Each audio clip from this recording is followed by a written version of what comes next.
Good morning, students. Now, first of all, a very happy new year to all of you. है ना? Now, in last lecture, we have seen types of purchase book, and we are learning chapter number 6, that is subsidiary books. Now, in this, we have done types of subsidiary books. So there are mainly 4 types of subsidiary books. That is cash books, then goods books, then bills books, and then journal proper.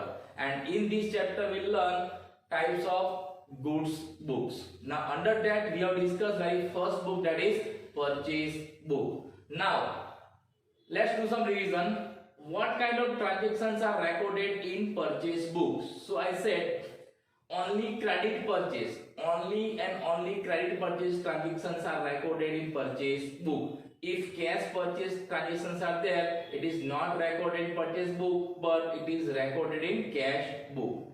And if transaction is half cash and half credit, then we have to consider this transaction fully credit and we have to record in this purchase book. Purchase of assets are not recorded in purchase book. Remember, purchase of assets cash में हो या credit में हो, उसको हम purchase book में record करते नहीं हैं. And non-economic transactions are also not recorded in the purchase book. And amount, which amount is recorded in purchase book? Net amount. Now net amount is what? Purchase price minus trade discount. अगर trade discount दिया है आपको transaction में, तो trade discount minus करने के बाद जो अमाउंट आता है वो हमको purchase book में रिकॉर्ड करना है. Clear?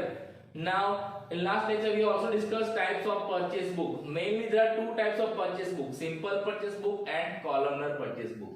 In columnar again there are 2 types of purchase book, है ना?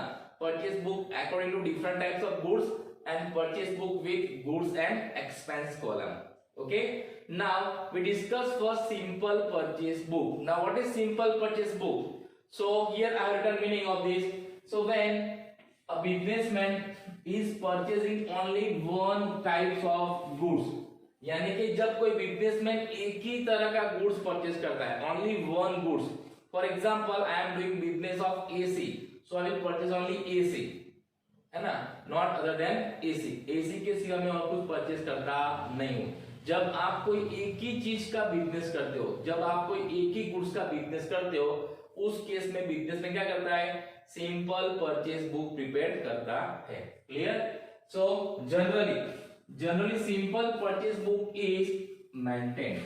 So simple purchase book is maintained when is maintained? When businessman is doing only one types of goods, business of one type of goods. Okay, in that case businessman prepared simple purchase book. तो आपको याद रखना है कि when simple purchase book is prepared or maintained when businessman is doing only business of one type good, एक ही तरह का goods का business करता है तब. Okay, now after the specimen of simple purchase book, अब आपको ये समझना है how to prepare simple purchase book. Simple purchase book हमें कैसे बनाना है ना? उसका फॉर्मेट कैसा होगा? So here I have drawn this simple purchase book specimen. आपको भी ये ड्रॉ करना है and you to understood. First of all, purchase book of Sri. आपको ये हेडिंग देना है. क्या हेडिंग देना है? Purchase book of Sri. इसके हमने डैश रखा है. Dash means what? आपको एग्जाम में जिसका नाम दिया है उस बिजनेस के नाम से वो परचेस बुक बनाना है.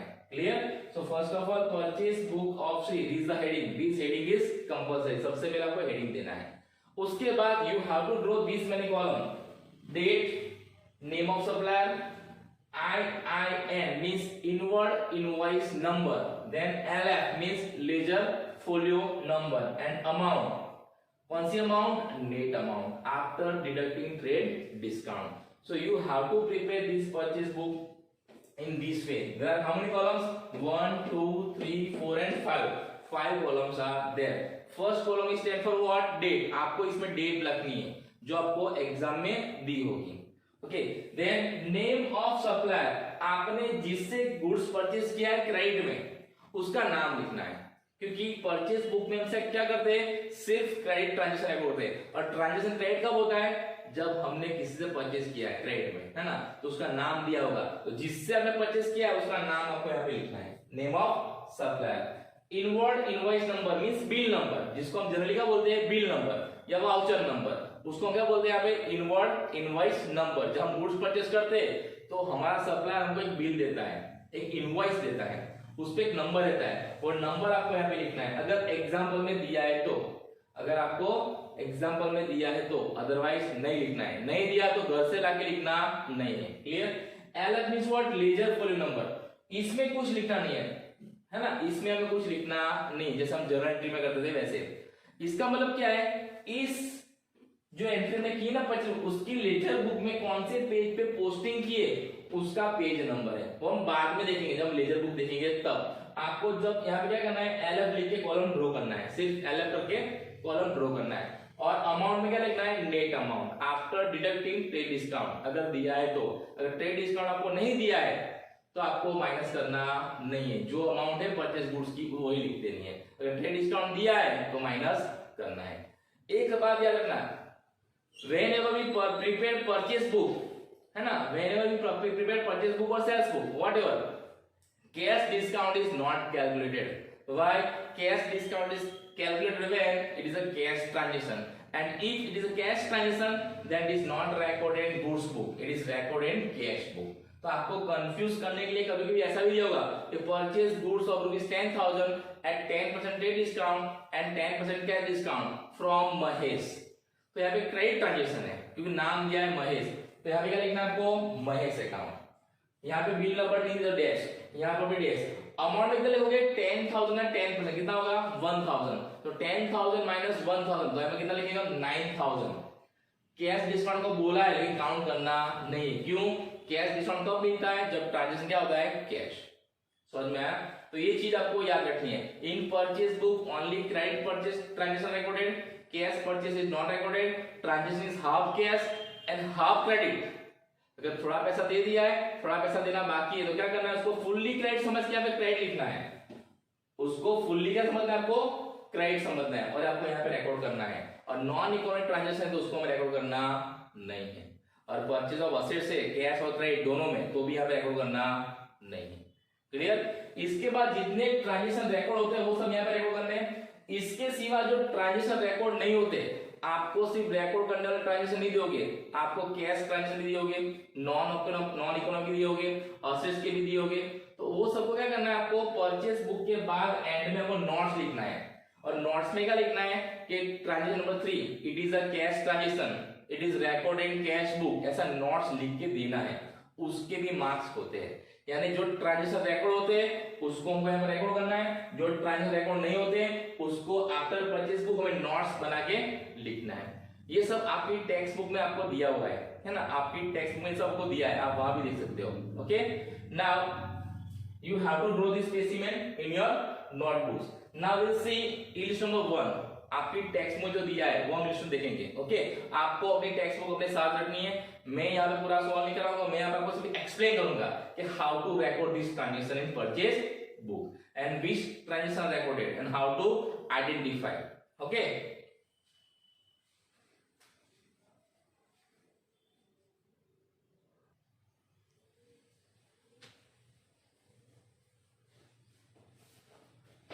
now you have to open page number 129। इस पेज के ऊपर ये लिस्ट नंबर 1 दिया है।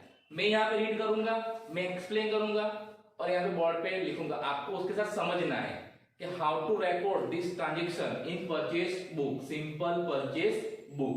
Okay, so first of all here how many transaction are given, here 10 transaction are given. How many transaction, 10 transactions are given, but remember all these transaction will not be recorded in purchase book। इसमें से कुछ transaction ऐसे होंगे जो cash transaction होंगे जिसको हम cash book में लिखेंगे, कुछ ट्रांजेक्शन ऐसे होंगे जो असेट्स के होंगे, इसको हम या तो जनरल प्रॉपर में या तो कैश बुक में लिखेंगे, और कुछ ट्रांजेक्शन नॉन इकोनॉमिक होंगे। तो आपको याद रखना है कि पहले कौन से ट्रांजेक्शन हमको परचेज बुक में रिकॉर्ड करना है। तो कौन से रिकॉर्ड करने हैं, क्रेडिट परचेज ओनली, कौन से, क्रेडिट परचेज, और हाफ कैश और हाफ क्रेडिट उसको रिकॉर्ड करना है। तो सबसे पहले हम आइडेंटिफाई करेंगे कि कौन कौन से ट्रांजेक्शन हम बुक में रिकॉर्ड करेंगे और कौन कौन से नहीं करेंगे। तो आपको अपनी टेक्स्ट बुक में यस और नो लिखना है। अगर रिकॉर्ड होगा तो क्या लिखना है, यस, अगर नहीं होगा क्या लिखना है, नो। मैं आपको एक्सप्लेन करूंगा क्यों होगा और क्यों नहीं होगा। Okay, So from the following transaction prepare a purchase book in the book of Harish Kumar. So सबसे पहले आपको ऐसा हेडिंग दे देना है purchase book of Shri Harish Kumar, बराबर. Then 2015 March 1st. Now what is first transaction? Goods of rupees 10,000 purchased from Mahesh on 1 month credit. So here name of person is given, that is Mahesh, and on 1 month credit it is specified. So it is a credit transaction. So it is recorded in purchase book. So yes, आपको पहले transaction लिखना है yes, yes यानी record होगा. Then second, goods of rupees 15,000 purchased from Hasmukh Bhai at 10% discount, invoice number 15. तो ये होगा कि नहीं होगा, ये ट्रांजेक्शन भी रिकॉर्ड होगा because it is also credit transaction because name of person is given Hasmukh bhai and cash word is not used. और यहाँ पर आपको इनवॉइस नंबर दिया है तो लिखना है, पहले ट्रांजेक्शन नहीं दिया तो उसमें लिखना नहीं है, तो इसमें भी क्या आएगा yes. Then 6, goods of rupees 8,000 purchase from Manish for cash. For cash means what? It is a cash transaction. It is a cash transaction and cash transactions are not recorded in purchase book but it is recorded in cash book. तो इसको purchase book के बाद हमें not लिखनी है, उसमें लिखेंगे. तो इसमें क्या करना है आपको, नो यानी रिकॉर्ड होगा नहीं. Then 14, place an order. अब प्लेस एन ऑर्डर आप आगे रीड करना नहीं, क्योंकि जब हम प्लेस करते हैं ऑर्डर तो क्या होता है नॉन इकोनॉमिक, और नॉन इकोनॉमिक ट्रांजेक्शन रिकॉर्ड करते नहीं है. क्लियर? तो आगे देखना नहीं, तो ये भी क्या आएगा नो, क्योंकि हमने ऑर्डर प्लेस किया है, हमने भी ऑर्डर रिसीव किया नहीं है. Then furniture of rupees 6,000 purchase from Shreeji furniture mart on 1 month credit. अब ये क्रेडिट ट्रांजेक्शन है, लेकिन क्या परचेज किया हमने फर्नीचर, और फर्नीचर क्या है असेट्स, और असेट्स हम जब परचेज करते हैं तो उसको हम लिखते हैं जर्नल प्रॉपर में. अगर क्रेडिट में परचेज किया है तो, अगर कैश में असेट्स परचेज किए तो उसको लिखते हैं हम कैश बुक में. यानी जब भी आप कोई असेट्स परचेज करते हो कैश और क्रेडिट, इसको हम परचेज बुक में रिकॉर्ड करेंगे नहीं. तो ये भी क्या आएगा नो. आपको याद रखना है कौन कौन सी असेट्स है ना. तो furniture is what, it is our assets. तो हम जब भी असेट्स परचेज करते हैं तो उसको हम परचेज बुक में रिकॉर्ड करते नहीं है. Then 20, Naveen supplied goods as per orders and sent his invoice number 314 after adding railway freight of rupees 1200. तो हमने देखो 14th नंबर का ट्रांजेक्शन जो नॉन इकोनॉमिक था उसमें ऑर्डर दिया था. अब नवीन ने उस ऑर्डर के हिसाब से हमको गुड्स सप्लाई किया है तो इट इज इकोनॉमिक नाउ. अभी इसको हमें रिकॉर्ड करना है. तो यहाँ पे अमाउंट आपको दिया नहीं, कितना गुड्स कैसे परचेज किया, तो आपको 14th नंबर के ट्रांजेक्शन लेना है. तो उसमें क्या लिखा देखो, place an order with Naveen for supply goods of 10,000 at 20% trade discount. तो 10,000 का ऑर्डर नवीन को दिया था, हमने 10,000 का ऑर्डर नवीन को दिया था और 10% ट्रेड डिस्काउंट. तो वहां से हमें अमाउंट लेना है. इस ट्रांजेक्शन में हमको अमाउंट दिया नहीं है तो अमाउंट हमें प्रीवियस ट्रांजेक्शन लेना है जब हमने ऑर्डर दिया था वहां से. लेकिन ये रिकॉर्ड होगा कौन सा नंबर का, 20 नंबर का, क्योंकि नवीन ने ऑर्डर के हिसाब से हमको गुड्स क्या किया, सेंड किया. उसने क्या ऐड किया, रेलवे फ्रेट. अब रेलवे फ्रेट जो ऐड किया है, अब ये बुक कौन सी बुक है, गुड्स बुक. तो उसमें हमें सिर्फ गुड्स की अमाउंट लिखनी है, रेलवे फ्रेट की अमाउंट लिखनी नहीं है. भले नवीन ने हमारे बिल में रेलवे फ्रेट ऐड करके हमको भेजा है, लेकिन हमें कौन सी अमाउंट लिखनी है, सिर्फ गुड्स की आफ्टर डिडक्टिंग ट्रेड डिस्काउंट. समझ में आया? यहाँ पे रेलवे फ्रेट आपको ऐड करना नहीं है. याद रखना इस गुड्स बुक में सिर्फ गुड्स की वैल्यू रिकॉर्ड करनी है, एक्सपेंस की नहीं. रेलवे फ्रेट हमारी क्या है, expense, because we are preparing what, simple purchase book. ये कौन सी बुक है, सिंपल परचेज बुक. उसमें सिर्फ गुड्स की वैल्यू रिकॉर्ड करनी है, एक्सपेंस की नहीं. Then 23rd, goods of rupees 4,000 purchase at 5% cash discount. So it is a cash transaction. इसमें किसी पर्सन का नाम दिया नहीं. देखो जब किसी पर्सन का नाम नहीं दिया होता है ट्रांजेक्शन तो क्या होता है, कैश. ये हमने ऑलरेडी देख लिया है कि कैश ट्रांजेक्शन किसको बोलते हैं और क्रेडिट ट्रांजेक्शन किसको बोलते हैं. तो ये भी क्या आएगा, no. Then 25th, goods of rupees 16,000 purchased from Babulal at 10% discount and paid half the amount immediately by check. अब ये हमने 16,000 का गुड्स परचेज किया बाबूलाल से और हमने हाफ अमाउंट इमीडिएटली पे किया है, हाफ पे किया. तो मैंने आपको ये भी समझाया था कि जब हम हाफ पे करते हैं और हाफ पे नहीं करते तो उसको हम फुल्ली क्रेडिट समझ के यहाँ पे रिकॉर्ड करना है. तो इसको भी रिकॉर्ड करना है क्योंकि मैंने आधा पैसा दिया है, आधा पैसा दिया नहीं. तो इसको हमें फुल्ली क्रेडिट समझ के यहाँ पे रिकॉर्ड करना है. क्लियर? तो ये क्या आएगा, यस.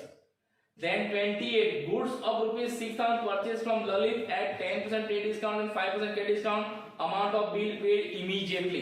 इसमें हमने सारा का सारा पैसा इमीडिएटली पे किया है, अमाउंट पेड इमीडिएटली ने सब पैसा दे दिया है, तो कैश ट्रांजेक्शन हो गया। तो इसको यहाँ पे रिकॉर्ड करेंगे, नहीं देगा क्या आएगा नो। तो इसको कहाँ रिकॉर्ड करेंगे आप, कैश बुक में। इसके पहले वाला ट्रांजेक्शन क्या है, पेड इमीडिएटली वर्ड है, लेकिन हाफ अमाउंट पेड इमीडिएटली, आधा दिया है। जब आधा पैसा दिया हो तो रिकॉर्ड होगा, फुल अमाउंट दिया तो उसको रिकॉर्ड होगा नहीं।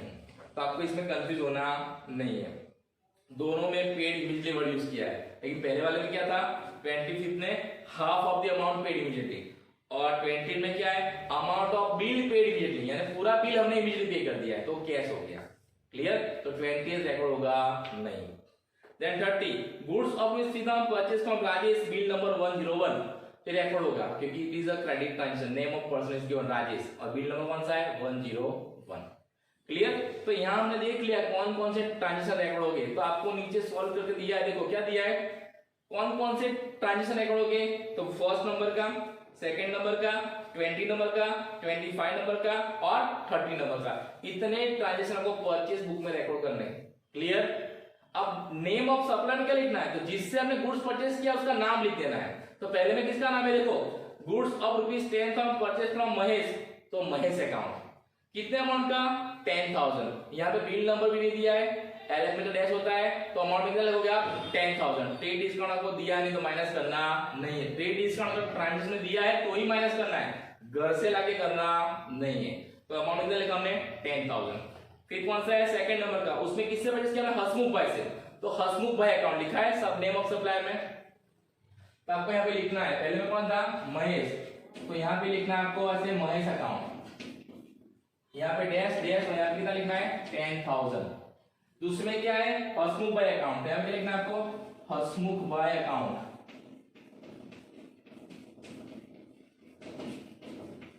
इसमें बिल नंबर आपको दिया है यस 15, तो यहाँ लिखना है 15 नंबर। कितना अमाउंट, तो यहाँ पे देखो कितने गुड्स से 15,000, तो 15,000 का 10%, तो 15,000 का 10% कितना आएगा 1500, तो 15,000 माइनस 1500 कितना आएगा 13,500, यहाँ पे लिखना है 13,500। ट्रेड डिस्काउंट माइनस करने के बाद 15,000 का 10% कितना होगा 1500, तो 15,000 माइनस 1500 कितना आएगा 13,500। डिस्काउंट माइनस करने के बाद अमाउंट यहाँ पे लिखना है। देन 20 नंबर दैट इज नवीन, तो यहाँ पे क्या लिखेगा नवीन अकाउंट, यहाँ पे लिखना है आपको नवीन अकाउंट।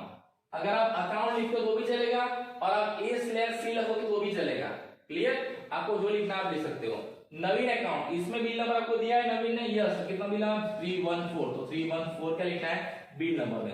अमाउंट कितना है, तो कितने ऑर्डर हमने दिया था नवीन को 10,000 का, तो 10,000 का 20% कितना होगा 2,000, तो 10,000 माइनस 2,000 तो कितना आएगा 8,000। समझ में आया, 10,000 का गुड्स परचेज किया लेकिन 20% ट्रेड डिस्काउंट से, तो 10,000 का 20% कितना आएगा 2,000, तो 10,000 माइनस 2,000, तो आपको यहाँ पे 8,000 अमाउंट लिखनी है आफ्टर डिडक्टिंग ट्रेड डिस्काउंट। उसके बाद 25 में बाबूलाल, तो बाबूलाल अकाउंट, तो उसमें बिल नंबर आपको दिया बाबूलाल ने नहीं दिया, डैश डैश, कितना अमाउंट, तो 25 देखो कितना गुड्स है 16,000, हमने 16,000 गुड्स बाबूलाल से परचेस किया है, उसमें से आधा पैसा दिया नहीं है। लेकिन जब ऐसा हो तो क्या करना है, फुल्ली क्रेडिट समझ के लिखना है। सो यहाँ पे ट्रेड डिस्काउंट है 10%, तो 16,000 का 10% कितना होगा 1,600, तो 16,000 माइनस 1,600 तो कितना आएगा यहाँ पे 14,400।